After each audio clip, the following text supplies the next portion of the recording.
Iran and the United States are once again trying to thrash out a deal that could limit Iran's nuclear programme and de-escalate tensions. Delegations from both countries are heading to Geneva for the next round of indirect talks scheduled for Tuesday.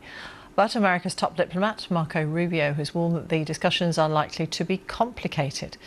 Israel's Prime Minister has demanded the removal of all enriched uranium from Iran as part of any deal on Tehran's nuclear programme. He also wants to curb Iran's development of ballistic missiles, which have been used to strike Israel. Rob McCare was the UK's ambassador to Iran from 2018 to 2021. And he joins us now. Ambassador, thank you very much for joining us here on BBC News Now. How strong are the incentives for the US and Iran this time around?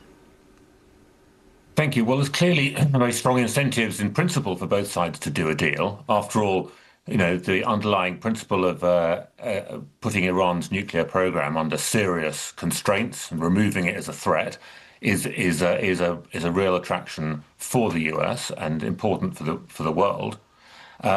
And for Iran, getting some sanctions relief to support their really failing economy is also a strong incentive. But I think you have to look at the fact that against that, there's some really huge obstacles to reaching agreement. I mean, Iran has, after all, just killed many thousands and perhaps tens of thousands of its own people. That makes it very hard and controversial to reach an agreement that lifts sanctions on them. And that, together with pressure from Israel and pressure from regime change hawks inside his own administration, will put incentives on President Trump to make maximalist demands.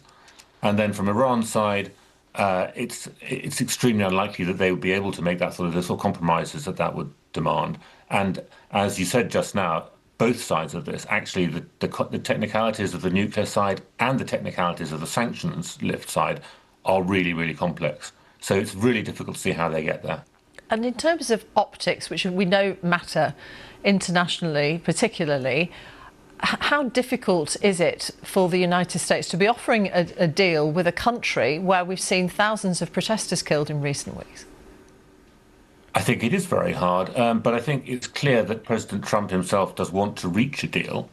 And I think that the way he's described the military build-up in the region shows very clearly that he wants to be able to say, I have achieved this deal with Iran and we have gone further than anyone else has done before to limit their nuclear program.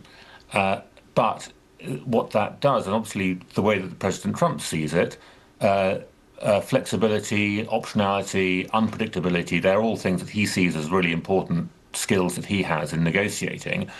But it means the result is that one day he's calling for the regime to be overthrown, and the next for an agreement with that regime, which will give it sanctions relief. And although that optionality might keep the other side off balance, it also risks just falling between those two stools and getting neither of them. How divided is public opinion in Iran about what should happen in terms of the kind of regime that should be in charge, or whether they're better off with what they already know? It's incredibly hard to generalize about what the population of Iran